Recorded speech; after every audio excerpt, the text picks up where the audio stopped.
Chapter 20. Rennie's extended family landed in Conifer Cliffs on the run.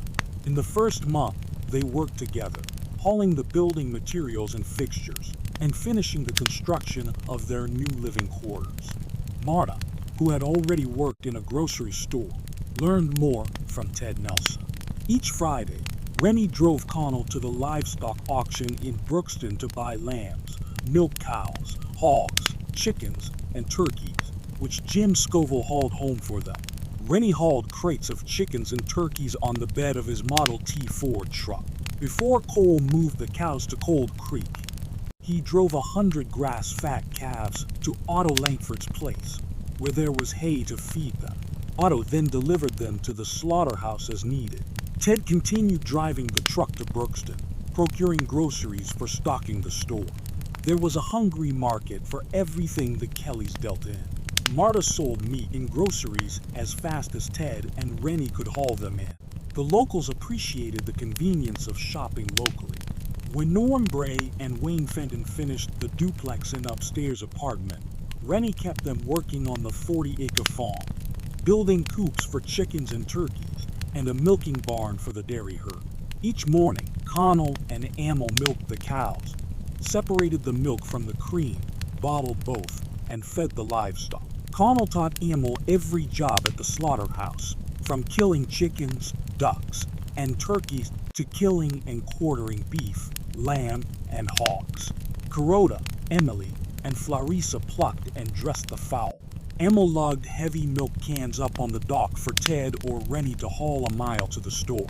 When needed, Connell and Amel worked in the grocery store, breaking down quarters of beef, lamb, and pork on a large wooden block into cuts of meat for Carota and Emily to wrap and sell to their customers. With a new wringer washing machine and wash tubs, Sally kept up with all the washing and helped in any other way she could. Rennie, like Dax, was smart enough at the tender age of 21 to use the gray hair of Ted Nelson to keep his operation running smoothly. Rennie filled in any place he could, from buying livestock at the auction to picking up supplies in Brookston to helping Connell cut meat. His little brother Billy tagged along with him everywhere he went. He too did his best to help in any way he could. Every member of the family contributed to Rennie's new, successful business, which made them all proud and happy. Connell transformed from a cranky old man to a jovial guy his family hardly recognized. When kidded about his personality change, he said, "I think it's Montana air. I never breathed fresh air before." Holly, an experienced bank teller, helped Fred Larson and trained Samantha at the bank. She enjoyed meeting more of the local people. Each day, Polly looked forward to Marta's arrival to do her daily banking, as this was a good way to catch up with her friend. The introduction of Dax and Rennie's money and ambitions brought a new vibrance to Conifer Cliffs. The attitudes on the street changed from solemn to upbeat and progressive. Businessmen from afar came to conduct business at the well-financed and stable bank. Samantha was now Polly's right hand, from cleaning the bank to driving the truck to Brookston to pick up supplies, to becoming a bank teller. Now that winter had moved in, the road would be closed from town to her house off and on until spring. Travel would be limited to horses or horse-drawn sleighs. Since Samantha could not drive home at night, she began staying at the house in town, where her family had lived before Dax moved them back to their ranch. This made it easier for Dawn to spend evenings with her at Dyson's, taking walks or visiting Polly and Dax. John wanted to drive back to Cold Creek to check on the cows, but was reluctant to leave the chores at home to Quinn. Elaine assured him she would see to it that Quinn fed the horses, chopped the ice in the water trough for them to drink twice a day, and did whatever else needed to be done. The sky cleared and the temperature turned colder. John and Quinn rode to Otto Langford's. On his horse, John drove 3 steers to Connell's slaughterhouse while Quinn pitched a load of hay onto Otto's sleigh. Otto hauled the hay to John's, where he and Quinn pitched it off in the barn to feed the horses. After John delivered the steers, he rode by the bank to meet with Dax. "Is Dax in, ma'am?" he asked Samantha. Yes, but we don't let bank robbers in here, she giggled. Hearing this exchange, Dax emerged from his back office. Didn't you know your daughter has been promoted to bank president? No, I guess I missed that somehow, John smiled. I guess I need to borrow her so she can drive the truck over to Connell's. I'm going to leave my horse there for a couple of days while I drive back to Cold Creek to check on things over there, John explained. The truck hasn't been started for a few days. It might be hard to start, Samantha noted. Can you leave now? John asked. Whatever you need, John, Dax replied. Polly can take over her job for a while. We haven't had too many customers today anyway. Thanks, Dax, he replied. Then, turning to Samantha, he said, I'll start the truck for you now. Let it warm up for 15 minutes, and then drive to the slaughterhouse to pick me up. I'll trot over there, put my tack away, and wait for you. Is the truck full of gas? Yes, and the gas cans in the back are full too, she stated. I hope the road is plowed to Cold Creek, John said. It should be, Fred commented, coming out of his office. John started the truck, then hopped on his horse and trotted back to the slaughterhouse. What pen do you want me to put my horse in, Connell? He asked. Just put him in with the steers you just brought down. I'll make sure he's got hay and water until you get back. You can put your saddle in the tool room, Connell suggested, opening the door and pointing. I don't need to kill those steers for a few days. Will you be back next week to bring me some more? Yeah, I'll only be gone a couple of days at the most. I might even be back tomorrow evening. It depends on how well the road is plowed. If I can't get through, I might be back in a couple of hours. Here comes my ride. I'll see you later.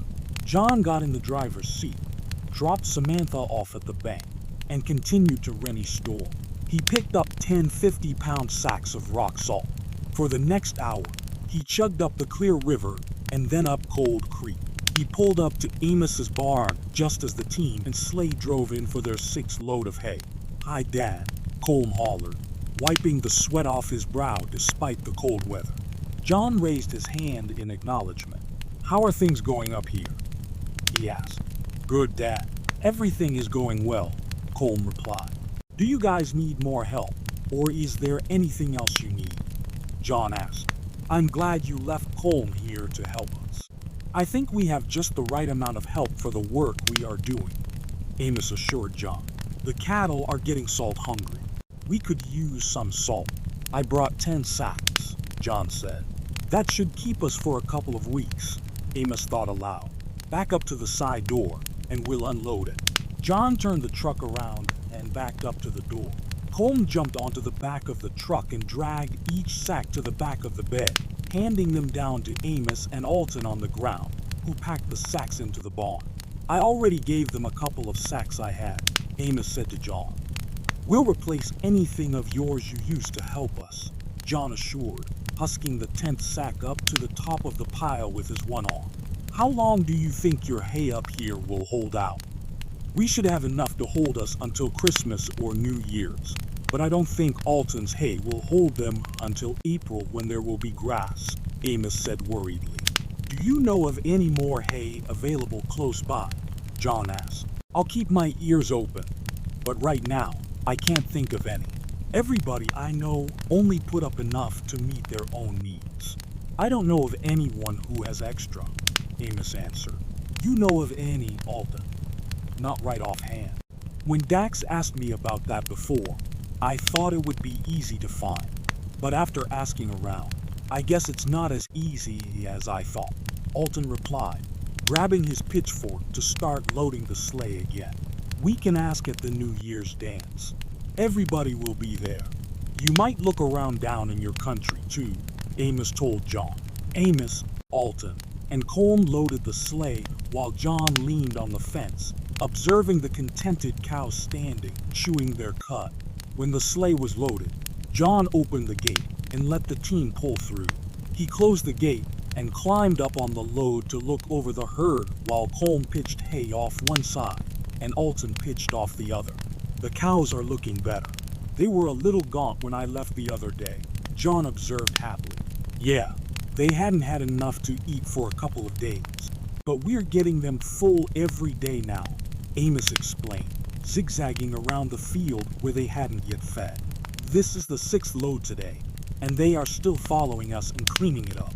We fed 8 loads yesterday, and it was all cleaned up this morning. We want to make sure they have all they need, or their calves won't be healthy, Amos said. I agree, John noted. It looks like you guys are doing a good job. Your kid is good health. I'm glad we have him, Amos commented, smiling at Colm. I'm going to miss him this winter, but there isn't much for him to do at home. I wish they could find a school teacher so he could finish school in Conifer Cliffs. He doesn't want to go to boarding school, John said. He's already finished the 8th grade. Or he could go to school here, Amos commented. I'm going to send Quinn to boarding school in Brookston as soon as I get home. He needs an education. He'll never succeed in this world if he has to do physical labor.